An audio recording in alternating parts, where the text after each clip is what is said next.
ചോറിനും ചപ്പാത്തീൻ്റെയൊക്കെ കൂടെ കൂട്ടി കഴിക്കാൻ പറ്റുന്ന നല്ലൊരു അയല മുളകിട്ടതിൻ്റെ വീഡിയോ ആണ് കാണിക്കുന്നത്. അതിന് വേണ്ടിയിട്ട് തക്കാളി, പച്ചമുളക്, ഇഞ്ചി, വെളുത്തുള്ളി, വാളൻപുളി എടുത്ത് വെച്ചിട്ടുണ്ട്. ഇഞ്ചിയും വെളുത്തുള്ളിയും നന്നായിട്ടൊന്ന് ചതച്ച് വെച്ചിട്ടുണ്ട്. ഒരു ചട്ടി അടുപ്പത്ത് വെച്ച് നന്നായിട്ടൊന്ന് ചൂടാക്കിയെടുക്കണം. ചട്ടി നന്നായിട്ട് ചൂടായതിന് ശേഷം നല്ല വെളിച്ചെണ്ണയാണ് ഒഴിച്ച് കൊടുക്കുന്നത്. ഒരു 3 സ്പൂണോളം വെളിച്ചെണ്ണ ഒഴിച്ച് കൊടുക്കുന്നുണ്ട്. ഇനി വെളിച്ചെണ്ണ നന്നായിട്ട് ചൂടായതിന് ശേഷം അതിലേക്ക് കുറച്ച് ഉലുവ കൂടി ചേർക്കണം. ഇപ്പോൾ വെളിച്ചെണ്ണ നന്നായിട്ട് ചൂടായി വന്നിട്ടുണ്ട്.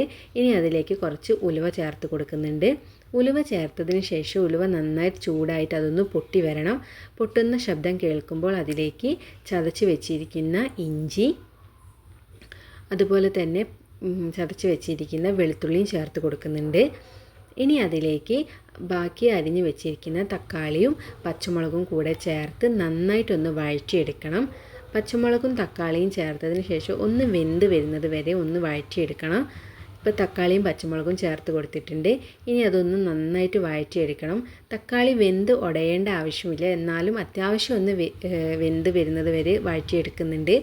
അധികം ഇൻഗ്രീഡിയൻസ് ഒന്നും വേണ്ടാത്തൊരു കറിയാണിത്. പെട്ടെന്ന് തന്നെ തയ്യാറാക്കി എടുക്കാൻ പറ്റും. അധികം പൊടികളൊന്നും ചേർക്കുന്നില്ല. മുളകിട്ട കറി ആയതുകൊണ്ട് മുളക് പൊടിയും മഞ്ഞൾപ്പൊടിയും മാത്രമാണ് ചേർക്കുന്നത്. ഇപ്പോൾ തക്കാളിയൊക്കെ ഒന്ന് വെന്ത് വന്നിട്ടുണ്ട്. ഇനി അതൊക്കെ ഒന്ന് ചെറുതായിട്ടൊന്ന് ഉടച്ച് കൊടുക്കുന്നുണ്ട്. നന്നായിട്ട് തന്നെ ഒന്ന് വഴറ്റിയെടുക്കുകയാണ്.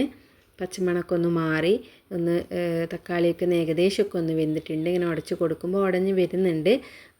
നന്നായിട്ടൊന്ന് വഴറ്റിയെടുക്കുക. ഇനി അതിലേക്ക് പൊടികൾ കൂടി ചേർത്ത് കൊടുക്കാൻ പോവുകയാണ്. ഒരു 4 സ്പൂൺ മുളക് പൊടിയും 1/2 സ്പൂൺ മഞ്ഞൾപ്പൊടിയാണ് ഞാനിവിടെ എടുത്തിട്ടുള്ളത്.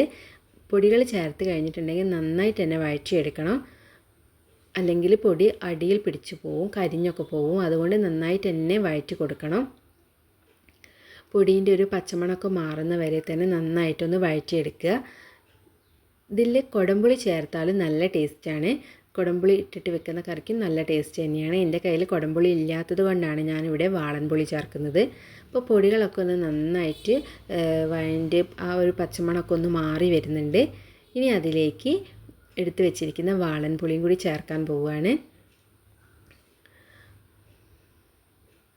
പുളി ഒഴിച്ചതിന് ശേഷം അത് നന്നായിട്ടൊന്ന് ഇളക്കി കൊടുക്കണം. മുളക് പൊടിയൊക്കെ കട്ട പിടിക്കാണ്ട് നന്നായിട്ടൊന്ന് ഇളക്കി മിക്സ് ചെയ്ത് കൊടുക്കുന്നുണ്ട്.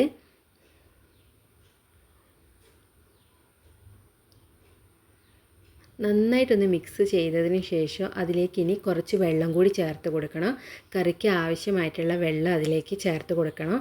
ഞാൻ പുളി പിഴിഞ്ഞൊഴിച്ച ആ പാത്രത്തിൽ തന്നെയാണ് വെള്ളം എടുത്തിട്ടുള്ളത്. ആവശ്യത്തിനുള്ള വെള്ളം കൂടി ഞാൻ ചേർത്ത് കൊടുക്കുന്നുണ്ട്. അതിനുശേഷം നന്നായിട്ട് ഒന്ന് ഇളക്കിയതിന് ശേഷം ആവശ്യത്തിനുള്ള ഉപ്പും കൂടി ചേർത്തിട്ട് ഒന്ന് അടച്ച് വെച്ച് വേവിക്കണം. അപ്പോൾ ആവശ്യത്തിനുള്ള ഉപ്പ് ചേർത്ത് കൊടുക്കുന്നുണ്ട്. ഇനി ഒന്ന് അടച്ച് വെച്ച് കറി ഒന്ന് തിളച്ച് വരണം. ഇപ്പോൾ കറി നന്നായിട്ടൊന്ന് തിളച്ച് വന്നിട്ടുണ്ട്. നന്നായി തിളച്ച് തക്കാളിയൊക്കെ ഒന്ന് വെന്തുടഞ്ഞിട്ടുണ്ട്. അയില ഞാൻ ക്ലീൻ ചെയ്ത് വെച്ചിട്ടുള്ളതാണ്. ഇനി അതിലേക്ക് അയില കഷ്ണങ്ങൾ ഇട്ട് കൊടുക്കുന്നുണ്ട്. ആദ്യം ഞാൻ തലക്കഷ്ണമാണ് എടുത്തിട്ട് കൊടുക്കുന്നത്. അതിന് ശേഷമാണ് ബാക്കി കഷ്ണങ്ങൾ ചേർത്ത് കൊടുക്കുന്നത്. മീൻ ഇട്ടതിന് ശേഷം അപ്പോൾ തന്നെ ഒന്ന് ഇളക്കി കൊടുക്കുക. അത് കഴിഞ്ഞതിന് ശേഷം തവി വെച്ചിട്ടൊന്നും ഇളക്കാൻ പാടില്ല. മീൻ കഷ്ണമൊക്കെ പൊടിഞ്ഞു പോകും. അപ്പോൾ ഇട്ടതിന് ശേഷം അന്നപ്പോൾ ഒന്ന് ഇളക്കി കൊടുക്കുക. എല്ലായിടത്തിലും ഒന്ന് എത്തുന്ന രീതിയിൽ മീനിൻ്റെ കഷ്ണത്തിൻ്റെ മുകളിലേക്കൊക്കെ ഒന്ന് കറി എത്തുന്ന രീതിയിൽ ഒന്ന് ഇളക്കി കൊടുക്കുക. എന്നിട്ട് അടച്ച് വെച്ചിട്ട് ഒന്ന് വേവിച്ചെടുക്കണം. കുറച്ച് കറിവേപ്പില കൂടി ചേർക്കുന്നുണ്ട്. പിന്നെ എരിവൊക്കെ ആവശ്യത്തിനനുസരിച്ച് ഓരോരുത്തർക്ക് എരിവിനനുസരിച്ച് പച്ചമുളകും മുളക് പൊടിയൊക്കെ ചേർക്കാവുന്നതാണ്. കറി നല്ലോണം തിളച്ച് കഷ്ണങ്ങളൊക്കെ വെന്തിട്ടുണ്ട്. കറി ഒന്ന് കുറുകി വരുന്നുണ്ട്. നന്നായി തിളച്ച് കുറുകി വന്നിട്ടുണ്ട്. അപ്പോൾ കറി റെഡി ആയിട്ടുണ്ട്.